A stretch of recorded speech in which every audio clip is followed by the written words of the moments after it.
Hello students, welcome to the English class. Students, we have been doing with the chapter on the face of it, and we have completed many pages explanation. We in my last video lecture I have completed till this part, that is where Derry says that Mr. Lamb would lose many of his friends if he comes to the garden of Mr. Lamb. Then Derry tells Mr. Lamb that his friends would run away at seeing Derry's face. Okay, and Mr. Lamb tells him that it is a risk he has to take. He wants Derry to understand that he has to come out of his shell and shed his bitterness if he wants to live life to its fullest. Right? We have done till this much, so let's continue with our next line. So Mr. Lamb says, I have not moved. Derry, no. So Mr. Lamb says, when I go down the street, the kids shout Lammy Lamb. But they still come into the garden, into my house. It's a game. They are not afraid of me. Why should they be? Because I am not afraid of them. That's why not. So Mr. Lamb says that if Derry comes and if others go out, then that also doesn't bother Mr. Lamb. Because Mr. Lamb has also very often gone out to the street, okay, and the children outside they call the name of Mr. Lamb as Lammy Lamb. Now, Mr. Lamb, that kind of name does not affect Mr. Lamb. Okay, so this is mainly because Mr. Lamb is not affected by means by their calling their names. Okay, and these children are not afraid of Mr. Lamb because Mr. Lamb is also not afraid of them, right? So Mr. Lamb wants that Derry should also come out from his cocoon, okay, and see the world, okay, because Derry feels that people will be afraid of him, but the reality is that Derry is afraid of people. So Derry should shed away his fear, okay, and come out to the open and accept the world, and then only people will accept him. Derry then says, did you get your legs blown off in the war, Mr. Lamb? Certainly. How will you climb on a ladder and get the crab apples down then? So Derry then asks Mr. Lamb that how he got his leg blown off, and Mr. Lamb says that it was in a war. And Derry then asks Mr. Lamb how he is going to get the apples down since his leg is blown off and he wears a tin leg. And Mr. Lamb says that he will. Okay, so Mr. Lamb says, oh, there's a lot of things I have learned to do and plenty of time for it. Yours, I take it steady. So Mr. Lamb says that assures Derry that over the years he has learned to deal with this handicap. Okay, so he knows how to take it steady, how to go very steadily and slowly and do the thing. Derry, if you fell and broke your neck, you could lie on the grass and die. If you were on your own, Mr. Lamb says, I could. So Derry says that if Mr. Lamb does everything on his own, then he might fall down and he might break his neck and no one would come to know. So there, Mr. Lamb says there is all such kind of possibility. Okay, Mr. Lamb knows all the result, all the possibilities that can be there for his living lame and all alone in this house. He knows that this can happen. So Derry says, you said I could help you, Mr. Lamb, if you want to, Derry. But my mother will not want to know where I am. It's 3 miles home, across the fields. I am 14, but they still want to know where I am. So Derry says that he wants to help Mr. Lamb. Mr. Lamb accepts. He says, why not? You can come. But Derry says that his mother won't allow him to come out once he gets home, because Derry's mother is very protective, very much possessive about her son, okay, and does not want that Derry should come out to the open, or not because that he does not want Derry's progress, but because she is very much overprotective towards her son, okay. She cannot tolerate that people will say something, some cruel remark on him, okay, and Derry would cry. She cannot tolerate to see that kind of situation for Derry, right? So Derry says that, so Mr. Lamb says that Derry can easily come, but Derry is very much apprehensive that whether his mother will allow him or not, because it's far away, okay, from his home, and Derry's mother would not allow him. Mr. Lamb, people worry. Derry, people fuss. So Mr. Lamb says that yes, people worry a lot.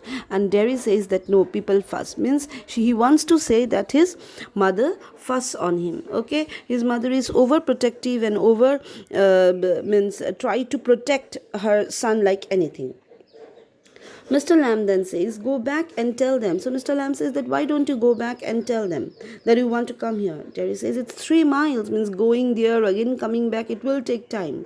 Mr. Lamb says, it's a fine evening, you have got legs. So Mr. Lamb says that what will be the problem? It's a very good evening, you can just run home and come back because you have legs, right? And Mr. Derry says, once I got home, they would never let me come back. Once you got home, you would never let yourself come back. So when Derry says, once I get home, my mother will not let me come here. And Mr. Lamb says, it's not what your mother will do, okay? It's what you will try to do. Actually, Mr. Lamb excites Derry by saying that he is a young boy and he could do anything if he chooses to. Okay, the power of choosing what one wants lies in one's own hand, right? So therefore, if Derry says that that they will not allow him to come, Mr. Lamb says it is Derry's choice. Okay, if Derry is determined, if Derry is fixed on his determination that no, I want to come back, then no one have the power to stop Derry or will say that no, you don't come. That will not happen, right? So Mr. Derry says, you don't know what I could do. So Derry was now very much excited. Okay, now there arose a small what we can say an altercation that takes place between Mr. Lamb and Derry. Okay, so Derry is challenging Mr. Lamb and saying that you don't know what I can. Mr. Lamb, no, only you know that. So Mr. Lamb says that what you can do and what you can't do, only you can know that. How can I know that? If I choose, so Derry is very much angry now, okay, upon Mr. Lamb and says that, if I choose, I want to come. If you choose. I don't know everything, boy. I can't tell you what to do. So Mr. Lamb says that, if you choose, means there is still a word like if. Okay, so why the word if will come? Okay, that I will do it. Okay, that kind of determination should be there. Okay, so Mr. Lamb says that he cannot direct Derry that what he will do and what he will not do, right? Derry then says, they tell me, do you have to agree? So Derry says that they tell me that I can choose or something like that. Okay, and Mr. Lamb says that do you have to agree everything what others says? Okay, don't you have your own will or your own wishes, your own desires? I don't know what I want. I want something no one else has got or ever will have. Something just mine. Like this garden, I don't know what it is. So Derry says that actually he is still in a very uncertain way. Okay, he does not know what he wants exactly. Okay, whether he wants this something that will belong only to him and no one else will possess like that. Okay, just like this garden, okay, which belongs only to Mr. Lamb and no one has a garden like Mr. Lamb. So he wants such kind of thing that will completely belong to him. So Mr. Lamb says, you could find out. So Mr. Lamb says, why don't you find that out? Okay, you can think for yourself and find out what you exactly want. And Derry says, how? So Derry asks that, how can I find that out? And Mr. Lamb again repeated the same thing. Waiting, watching, listening. Okay, so Mr. Lamb again told Derry that you have to wait, you have to watch, and you have to listen. Okay, then only. That means what? As I have told you in my previous video lecture, also in the explanation, that waiting, watching, listening, or watching, listening, thinking, these things are actually introspection in order to understand what I want. Okay, what is the thing that really gives me that urge or gives me that eagerness or desire to do the thing, right? Derry, those other people who come here, do they talk to you, ask you things? Now Derry is asking Mr. Lamb that the people who come here, do they talk to Mr. Derry or Mr. Lamb, okay, and they ask Mr. Lamb various questions. Mr. Lamb says, some do, some don't. I ask them. I like to learn. Derry, I don't believe in them. I don't think anybody ever comes. You are here all by yourself and miserable, and no one would know if you were alive or dead, and nobody cares. So Derry says that I don't believe you. Okay, Derry says that he doesn't believe Mr. Lamb, and he feels that no one is coming over here. Mr. Lamb is only making up stories, okay, and says that nobody actually comes here and nobody is asking any question. There, Mr. Lamb is all alone, okay, and no one cares also if Mr. Lamb is alive or Mr. Lamb is dead. No one is even bothered about that. Mr. Lamb says, you think what you please. So Mr. Lamb says that in whatever manner you think, you may think. Okay, because Mr. Lamb has tried to instill positiveness in Derry. Okay, but that positiveness, if it is polished also, then also something is there that is laying Mr. Derry is holding Derry back. Okay, that is not allowing Derry to completely feel that yes, the world is good, or there is some positive side also. Derry is still having little bit of negative instinct in him, the traits of negative instinct in him, right? Derry, all right then, tell me some of their names. So Derry says that, okay, if you really have friends, he is asking Mr. Lamb to tell them some of their names. And Mr. Lamb says, what are names? Tom, Dick or Harry? So Mr. Lamb says, what is there in names? Okay, why names are important? It can be Tom, Dick or Harry, means any person. Then Mr. Lamb gets up. I am off down to the bees. So Mr. Lamb says, I have to go down to the bees. Derry, I think you are daft, crazy. So Mr. Derry says that you are completely a idiot person, okay? You are having some mental problem. You are completely a crazy man.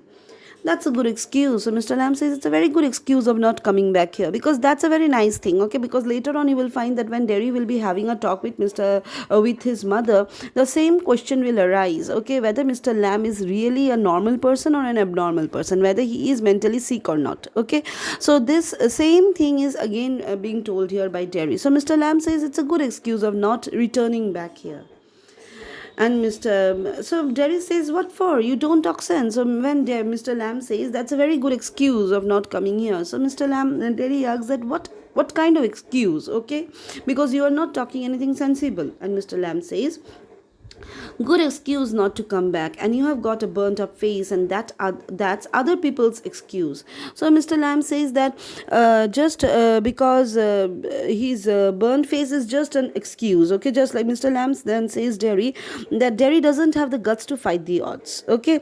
So his burnt face is just an excuse. Derry becomes infuriated, okay? That when Mr. Lamb says that because of his of Mr. Lamb's way of talking, or Mr. Lamb's way of living, okay, that becomes an excuse for Derry of not returning back. Similarly, Derry's burnt face is an excuse for the people of not mixing with him.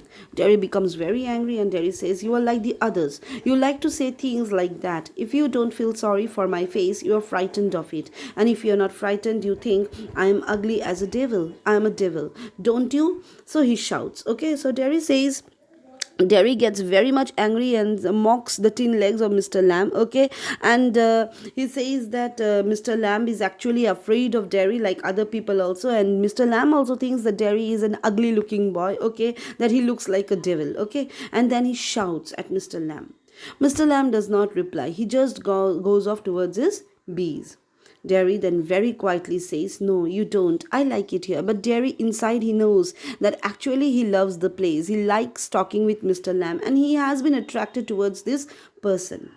Derry then pauses. Derry gets up and shouts. So he pauses. He doesn't talk for a few minutes, and then he shouts at Mr. Lamb and says, I'm going, but I'll come back, you see. You wait, I can run. I haven't got a tin leg, I'll be back. So Derry then shouts at Mr. Lamb and says that he promises to return to the garden, that he does not have a tin leg like Mr. Lamb who cannot run. Okay, he has his own legs, and he will come back to this garden. And with this, Derry runs off. There is silence, the sound of the garden again. So there is again the sound of the garden, and everything is very still and quiet.